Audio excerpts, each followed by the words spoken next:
Bon les mecs, là je suis énervé, va falloir être un tout petit peu plus respectueux avec vos ex, hein. Ou alors, faites-le tourner ce numéro de cette Véro sur qui tout le monde passe.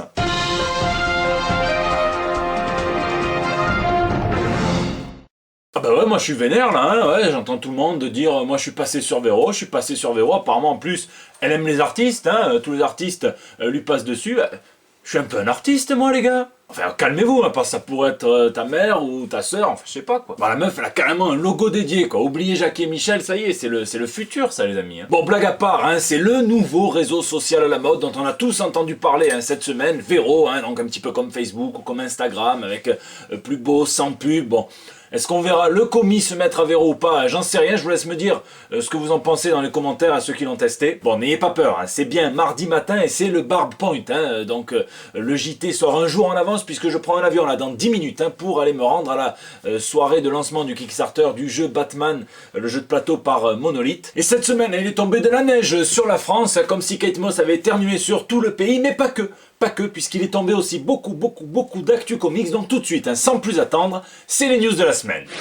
DC Comics. Et de la même manière que Marvel, donc il y a quelques années, eh bien DC s'apprête à quitter le magazine Previews, donc le magazine du géant de la distribution de comics aux États-Unis, Diamond Comics. Donc ça assurera une meilleure visibilité à l'éditeur, sans avoir à se soucier de qui est en couverture du magazine principal. Previews s'apprête à rassembler les sections vides. Il y a bien une bonne quarantaine de pages avec du print, de l'affiche, du poster, du manga et une section jouée agrandie. Et si chez nous c'est une vague de froid, et bien chez DC c'est une vague d'annulation, puisque l'éditeur annule les séries Super Sons, Batgirl and the Birds of Prey et Supergirl. Donc le premier pour cause de chamboulement éditorial, on verra pourquoi après, les deux autres évidemment dus au faible volume de vente. Bon, et apparemment beaucoup de titres de super-héros en équipe ne survivraient pas à l'event No Justice de DC Comics, et ça serait une façon pour l'éditeur de réaffirmer qu'il n'y a qu'une seule vraie équipe de super-héros, c'est la Justice League qui sera scindée en 4, je vous le rappelle. On parle aussi des Titans,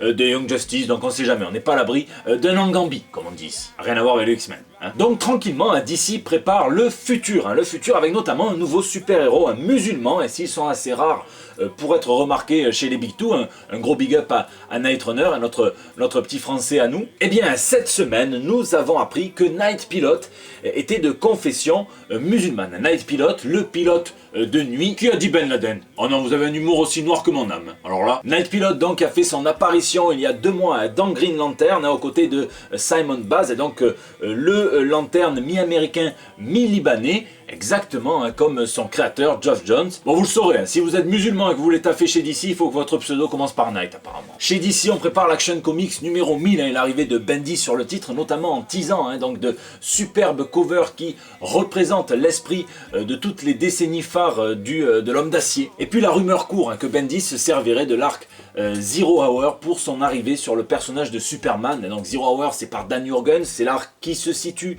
entre Crisis on Infinite Earth et Infinite Crisis. Ça a été utile pour clarifier certains points de la continuité. Évidemment, ça a compliqué les choses sur d'autres points, parce qu'essayer de démêler une continuité chez DC ou chez Marvel, ça serait plus facile de lisser les cheveux de Bob Marley. Et donc ça nous montre un Hal Jordan qui est devenu un petit peu fou, qui est devenu parallaxe et qui veut remodeler l'espace-temps. C'était sorti chez Semic au milieu des années 90, et peut-être qu'Urban du coup le ressortira pour l'occasion. Et Dan Didio confirme le reboot de Mad Magazine, le magazine satirique culte de EC Comics puis de DC Comics dans les années 50, qui se relance directement depuis la Californie, très loin de son emblématique East Coast.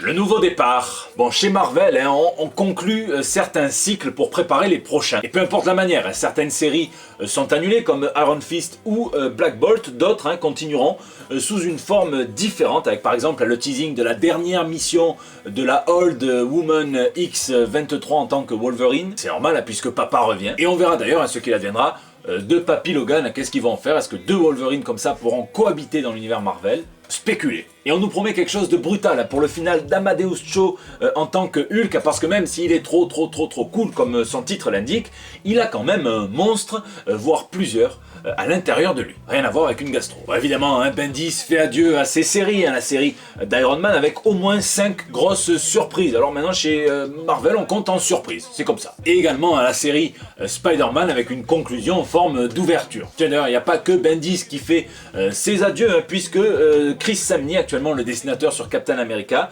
annonce que son contrat avec Marvel s'arrête, Captain America numéro 700, et qui va voguer vers d'autres projets. Tout ça pour arriver à ce reboot ou ce relaunch que l'on nomme nouveau départ chez Marvel, qui coïncide avec l'entrée en fonction de Cebulski en tant qu'éditeur en chef. Et je vais vous dire, peu importe comment ils veulent l'appeler, moi tant que le talent est là, ça me convient. Bon, sur la forme, Marvel a compris qu'on était un petit peu embrouillé avec tous ces multiples numéros 1, même avec la numérotation Legacy, mais qui quand même reste peut-être un petit peu plus clair, parce qu'au moins c'est pas des numéros 1. Mais en même temps, que serait un nouveau départ sans repartir à zéro? Donc le rédac chef Tom Brevoort nous promet peut-être une numérotation double, quelque chose qui conservera à la fois un nouveau départ, les numéros 1, et la numérotation Legacy pour qu'on puisse s'y retrouver.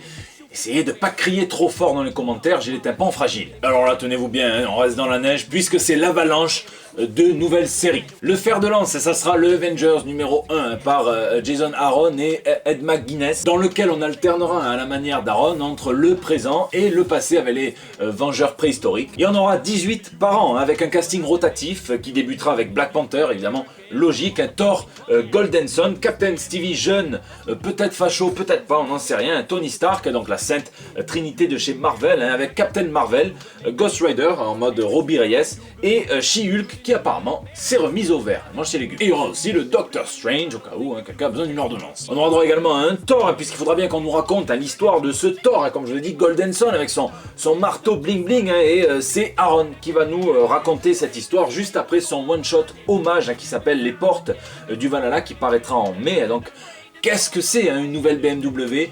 Toutes ces économies sur une victoire de l'OM contre Paris, dites-moi selon vous ce qui a coûté un bras à Thor. Venom numéro 1, ça je vous en avais parlé la semaine dernière, par Donny Cates et Ryan Stegman. Il y aura Quicksilver aussi qui aura droit à sa propre mini-série en 5 épisodes juste après l'event No Surrender. Saladin Ahmed et Eric Nguyen réalisent une série où Quicksilver sera pourchassé par un alien dans une dimension où le temps est figé. Au moins, il aura le temps de voir venir les balles, je dis ça, je dis rien. Pour les amateurs de vintage, Carlos Pacheco travaille actuellement sur un spin-off des Avengers de 1970, on connaît pas la longueur du projet. Bon, après le reste, ce sont des rumeurs qui courent comme un type qui a une gastro dans un lieu public. On parle d'une nouvelle série Hulk pour le retour de Bruce Banner, on parle de Ta-Nehisi Coates qui pourrait faire son entrée sur Captain America avec le reboot de la série numéro 1 pour la fête de l'indépendance, donc le 4 juillet prochain aux États-Unis. Il me tarde de lire du cap de la part d'un auteur aussi engagé. Le Ghost Rider cosmique qui est apparu dans les pages de Thanos aurait peut-être droit à sa série. Alors là j'ai flouté pour pas vous spoiler,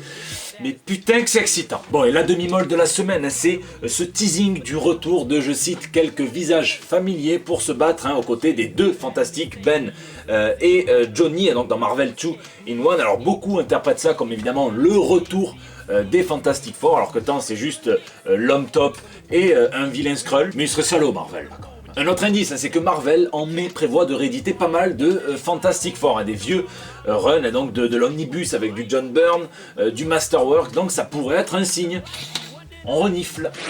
Sage comme une image. Bon, comme si ça suffisait pas, Image a fait son Image Expo dans la semaine et a fait autant d'annonces que ce que fournirait de victimes à son actif, puisque pas moins de 25 titres se sont dévoilés. Alors je vais quand même vous parler des trucs qui m'ont fait demi-moller. Sans être exhaustif, vous m'excuserez, mais on n'a pas 5 heures non plus. Alors je compte lire What is the furthest place from here, donc par Matthew Rosenberg et Tyler Boss, et sur une bande de jeunes punks qui vont essayer de découvrir ce qui est arrivé à l'un d'entre eux qui a disparu. Lire également Crowded, donc ça c'est par Christopher Sebela, Ted Brent, Rose Stein et Triona Farrell. Donc ça c'est l'histoire d'une star qui va embaucher un garde du corps très médiocre pour lutter contre une vague d'assassins. Ah oui, le petit détail qui tue, c'est que dans ce monde il existe un site de crowdfunding pour assassiner des gens. Ça s'appelle Reaper. Marrant, la faucheuse. Hop.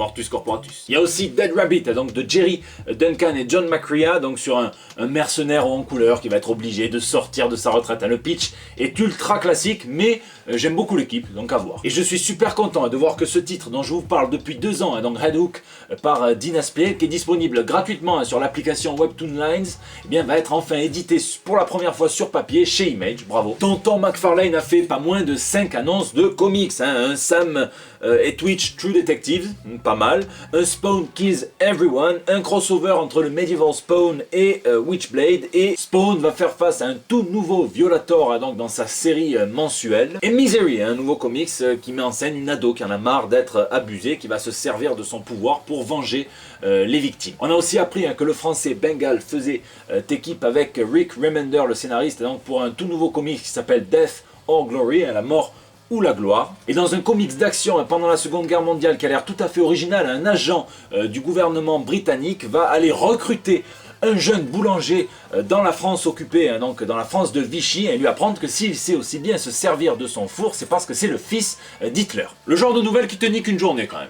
Et le petit bonus, c'est qu'on sait que les titres Miller World de Netflix seront distribués et imprimés par Image Comics. Rafale de news.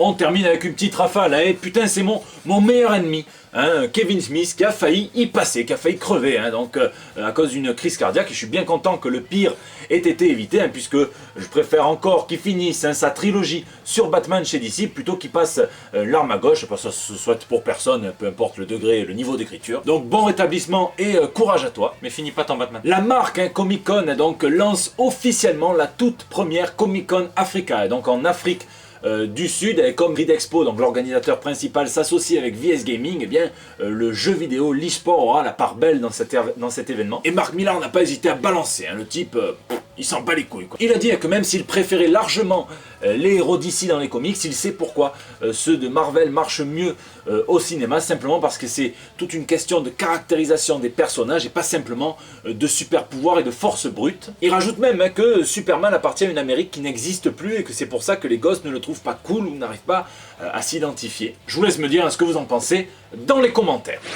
Voilà, je termine avec un immense merci à Lionel, Nico et à toute l'équipe de la Katoukine pour l'accueil qu'ils m'ont réservé ce week-end. Je me suis régalé, il y a les photos sur Facebook, sur Twitter, je vous laisse aller voir. On se retrouve nous ce soir, donc sur les réseaux sociaux justement, sur Facebook, sur Twitter, sur Instagram, pour des petits lives comme ça de la soirée. Donc il y aura peut-être un petit périscope, enfin je vais voir comment je vais faire, mais j'ai envie de vous faire vivre un petit peu ça. La soirée de lancement donc du Kickstarter pour le jeu de plateau Batman. Vous pouvez d'ailleurs en gagner chez les copains. Pour l'instant, il y a un concours qui a été lancé sur le groupe Fan de Comics, le groupe francophone, sur le blog DC Planet. Il y aura un concours sur le blog Batman Legend. Je vous tiendrai au courant des concours sur Twitter, sur Facebook, on se débrouillera. Les mêmes réseaux sociaux, vous pouvez venir papoter avec moi, n'hésitez pas, il n'y a pas de problème. Vous pouvez aussi me laisser vos petits messages pour le bandeau. Il est temps pour moi d'aller sauter dans mon avion, je vais pouvoir enfin appliquer ma devise, lisez, lisez, lisez. Là je vais avoir du temps pour le faire, et moi je vous donne rendez-vous la semaine prochaine, mercredi cette fois évidemment, pour des nouvelles toute fraîche. Et on se quitte avec Batman et Alfred qui partagent un rare moment d'intimité. C'est très très mignon de voir les deux se frotter ainsi. Vraiment cet Alfred, il ferait n'importe quoi pour son maître.